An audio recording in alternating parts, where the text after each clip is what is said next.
আপনার কাছে কয়টি পারফিউম আছে? আপনি আপনার কালেকশনে কয়টি পারফিউম রেখেছেন? আমাদের খুব অবাক হতে হয় যখন আমরা শুনি একজন মানুষ একটা পারফিউম সারা বছর ইউজ করে। এর মূল কারণটা হলো এই পৃথিবীতে অনেক ধরনের সুগন্ধি অনেক সময় যুগ যুগ ধরে নতুন নতুন ভাবে নতুন নতুন ব্র্যান্ডের নামে আসছে। তো এত সুন্দর সুন্দর সুগন্ধিগুলো থেকে আপনি কিভাবে একটিকে আপনার সিগনেচার সেন্ট হিসেবে বেছে নিতে পারেন এবং কিভাবে সেই পারফিউমটি আপনি সারা বছরে 6টা ডিফারেন্ট মৌসুমে আপনি ইউজ করতে পারেন। পারফিউম কিন্তু এখন সিজনাল হয়। সিজনাল হয় বলতে যে পারফিউমটি আপনি গ্রীষ্মকালে ব্যবহার করছেন সেই পারফিউমটা হয়তোবা আপনি শীতকালে ব্যবহার করতে পারবেন না। কারণ হচ্ছে গ্রীষ্মকালীন পারফিউম সেটি গ্রীষ্মকালের জন্য তৈরি করা এবং শীতকালীন যে পারফিউম সেটা শীতকালের জন্য তৈরি করা। আপনি গ্রীষ্মকালীন সময়ে এমন একটি পারফিউম চাইবেন যেটা আপনার শরীরে অতিরিক্ত ঘাম হলেও তার গন্ধ বা স্থায়িত্ব যেন সারাদিন থাকে। অন্যদিকে উইন্টার পারফিউমে আপনি ঘামবেন না, আপনার শরীর থেকে ঘাম বের হবে না। তো সেই সময় আপনি এমন একটি পারফিউম চাইবেন যেটি আপনার শরীরে সারাদিন থাকবে। তো গ্রীষ্মকালীন পারফিউমটি যদি আপনি শীতকালে ব্যবহার করেন তাহলে আপনি খুবই বাজে পারফরমেন্স পেতে পারেন। একইভাবে যদি আপনি শীতকালীন পারফিউম গ্রীষ্মকালে ব্যবহার করেন তাহলে বাজে পারফরমেন্স পেতে পারেন। একই রকম ভাবে বর্ষাকাল, শরৎকাল, হেমন্তকাল এই সিজনগুলোর জন্য ডিফারেন্ট পারফিউম কিন্তু ডিফারেন্ট ব্র্যান্ড বের করেছে। তো আপনি একটা পারফিউম কিভাবে সারা বছর ইউজ করেন এটা ভেবে আমরা আশ্চর্যিত হই।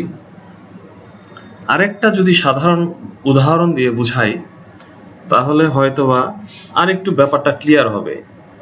আপনি যদি প্রতিদিন ডাল ভাত মাছ দিয়ে খাওয়া খান 3 বেলা এবং এটা যদি বছর ধরে চলে, আপনার সেই খাওয়াটার উপর কি রুচি থাকবে? মানে একই ডাল ভাত এবং একই মাছের তরকারি থাকবে না। কিন্তু মাঝে মধ্যে আমরা ভালো খাবার খাই, পোলাও মাংস বিরিয়ানি খাই, ফাস্ট ফুড খাই, মাঝে মধ্যে আমরা রেস্টুরেন্টে খেতে যাই। কেন যাই? আমাদের স্বাদের পরিবর্তনের জন্য, তাই না? তো একইভাবে পারফিউমের বেলাও কিন্তু এই ঘটনাটি সত্যি। আপনি যদি একটা পারফিউম সারা বছর ইউজ করেন বুঝতে হবে যে আপনার পার্সোনালিটিতে প্রবলেম আছে। কারণ আপনি তো এক জামা 7 দিনই পরেন না, চেঞ্জ করতে হয়, তাই না? জামা কাপড় আমরা অনেক সময় অনেক রকম ভাবে বিভিন্ন জায়গা থেকে কিনি আমাদের পছন্দ মতো। তো পারফিউমের বেলাও কিন্তু এই কথাটা সত্যি। আপনার কাছে একটা পারফিউম আছে এর অর্থ এই না যে আপনি আরেকটা পারফিউম কিনতে পারবেন না। বরঞ্চ এটাই ঠিক যে আপনার কাছে একাধিক পারফিউম আছে এবং আপনি একাধিক ওকেশনে একাধিক পারফিউম ইউজ করেন। একটা পারফিউম সব জায়গায় ইউজ করেন না, এটাই স্বাভাবিক। আরেকটা ব্যাপার হলো যে এইটা অপব্যয় না। তার মানে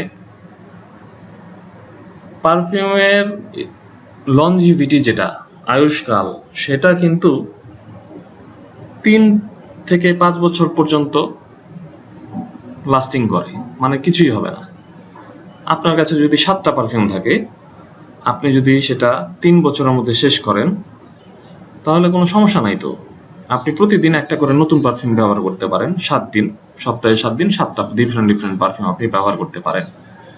তো সেটাই আপনার ব্যক্তিত্বকে অন্য আর 10 জনের কাছে ফুটিয়ে তুলবে। একই পারফিউম যদি আপনি রেগুলার ইউজ করেন আপনার আশেপাশের মানুষজনও কিন্তু একঘেয়েমি ফিল করতে পারে। আপনি যে জায়গায় জব করেন সেখানে যদি আপনি রেগুলার একটি নির্দিষ্ট পারফিউমই সবসময় দিয়ে যান, আপনার আশেপাশের মানুষজন কিন্তু আপনাকে একঘেয়ে বা সেকেলে মনে করতে পারে।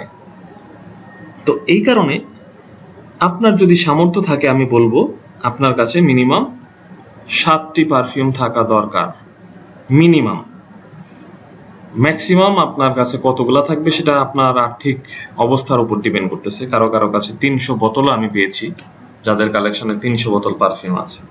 আমি বলছি না আপনার কাছে 300 বোতল পারফিউম থাকা দরকার, কিন্তু আপনার আর্থিক অবস্থার উপর বিবেচনা করে 7টি পারফিউম আপনার কাছে রাখা যেতে পারে। আরেকটা ব্যাপার হলো, আপনি যদি আর্থিকভাবে সচ্ছল হন, কিন্তু আপনি যদি পারফিউম ব্যবহার না করেন বা সুগন্ধি ব্যবহার না করেন, তাহলে আপনি কিন্তু আমাদের উপর বা যারা পারফিউম ইন্ডাস্ট্রি টিকিয়ে রেখেছে তাদের উপর নাইনসাফি করছেন। ব্যাপারটা এমন যে আপনার কাছে 10,000 টাকা আছে, আপনি বাজারে গিয়েছেন, বাজার থেকে সবচেয়ে সস্তা মাছ কিনে আনছেন কারণ আপনার টাকা নষ্ট হবে বলে। অথচ একজন মানুষ যদি বড়লোক হয় তাহলে সে বাজারে যাবে এবং বাজারের সবচেয়ে দামি মাছটি কিনবে। এটাই হচ্ছে স্বাভাবিক। কারণ ওই যে মাছ বিক্রেতা যে মাছ বিক্রি করছে বিভিন্ন দামি মাছ, ও যদি আপনার কাছে বিক্রি না করতে পারে তাহলে ওর সংসার চলবে না। তেমনি ভাবে আপনি যদি বড়লোক হন এবং আপনি যদি পারফিউম না কেনেন বাংলাদেশ থেকে, তাহলে বাংলাদেশের যে সমস্ত ইম্পোর্টার আছে যারা দামি পারফিউম আনে, তাদের বিজনেস চলতে পারে না। আপনার কাছে টাকা থাকবে, আপনি 22,000 30,000 টাকার দামের পারফিউম কেনেন, কোনো সমস্যা নেই, কোনো জায়গায় কোনো বাধা নাই। কেন আপনি 1-1.5 টাকার বডি স্প্রে ইউজ করবেন? আর একটা জিনিস হলো, আপনার কাছে টাকা নেই কিন্তু আপনার কাছে ইচ্ছা আছে, আমি বলবো দামি পারফিউম আপনার কেনার দরকার নেই। আপনার সামর্থ্য অনুযায়ী আপনি খরচ করেন। আপনি কামাই করবেন 10,000 টাকা, আপনি 1,000 1,500 2,000 2,500 বা আপনার অবস্থা বুঝে আপনি পারফিউম কিনতে পারেন। কিন্তু আপনার মাসিক কামাই হচ্ছে 10,000 টাকা, আপনি 5,000 10,000 টাকা দামের পারফিউম কেন কিনবেন? আপনার সেই যোগ্যতা তো নেই। তাহলে আল্লাহ তাআলা আমাদের কিন্তু যার যার অবস্থা ঠিক করে রেখেছেন, সেই অবস্থার উপর বিবেচনা করে কিন্তু আমাদের কেনাকাটা করতে হবে। এটা এমন না যে পারফিউমের বেলায় বা মাছের বেলায়, যে কোনো কিছুর বেলায় আপনার ইনকাম অনুযায়ী আপনার ব্যয় করতে হবে, না হলে কিন্তু সেটা আপনার এবং আপনার পরিবারের উপর নাইনসাফি হবে। আপনি 1 লাখ টাকার উপরে মাসে যদি ইনকাম করেন, আপনি 22,000 30,000 টাকার পারফিউম কিনতেই পারেন, কারণ আপনার সংসার চালানোর মতো এনাফ ফান্ড তারপর আপনার থাকবে। একইভাবে যদি আপনি 10,000 টাকা কামাই করেন, আপনার যদি কামাই হয় মাসে 10,000 টাকা, তাহলে আপনি 500 থেকে 1,000 বা 1,500 2,000 টাকা দামের পারফিউম কিনতে পারেন। এর বেশি দামে কেনাটা ঠিক হবে না। তো যার যার অবস্থা যেরকম, সে সেই অবস্থা থেকে সেই রকম দামের পারফিউম কিনবে।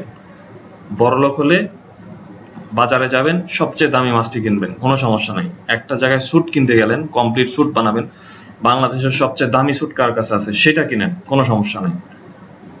আপনি গরিব, আপনার কাছে আল্লাহ টাকা দেয়নি, আপনি সেইভাবে আল্লাহর শুকরিয়া আদায় করেন, যা দিয়েছে আপনি তাতে সন্তুষ্ট হয়ে ওই রেঞ্জের মধ্যে, মানে আপনার সামর্থ্য অনুযায়ী যে রেঞ্জ, সেই রেঞ্জের আপনি একটা জিনিস কেনেন, কোনো সমস্যা নাই তাতে। তো আমাদের এই ব্লগ পোস্ট লেখার একটাই উদ্দেশ্য হলো যাতে আপনাদের চিন্তা ধারণা চেঞ্জ হয় এবং আপনারা যেন সেকেলে মনোভাব থেকে বের হয়ে আসেন। এখন আমরা অনেক ডেভেলপ হয়েছি, এখন আমরা অনেক অ্যাডভান্স হয়েছি, আমাদের এখন খরচ করার মন মানসিকতা আলহামদুলিল্লাহ অনেক ভালো। তো আল্লাহই কিন্তু আমাদেরকে অর্থগুলা দিচ্ছে। তো একইভাবে আপনারা যদি পারফিউম কেনেন আপনাদের দৈনন্দিন জীবনের ব্যবহারের জন্য, তো সেটা আপনাদের ব্যক্তিত্বকে অন্য সবার কাছে সুন্দরভাবে ফুটিয়ে তুলতে পারবে। তো এর জন্যই আসলে বিভিন্ন উদাহরণ দিয়ে আমরা আপনাদেরকে এই কথাগুলা বললাম যে একজন মানুষের কাছে একটা পারফিউম থাকবে এটা স্বাভাবিক না, বরং একাধিক পারফিউম থাকবে এটাই স্বাভাবিক। তো যদি আপনার পোস্টটি পড়ে ভালো লেগে থাকে তাহলে আমাদেরকে কমেন্ট করবেন বা আমাদের পোস্টটি শেয়ার করবেন ফেসবুকে বা অন্যান্য সোশ্যাল মিডিয়াতে। ধন্যবাদ মন দিয়ে আমাদের লেখাটি পড়ার জন্য।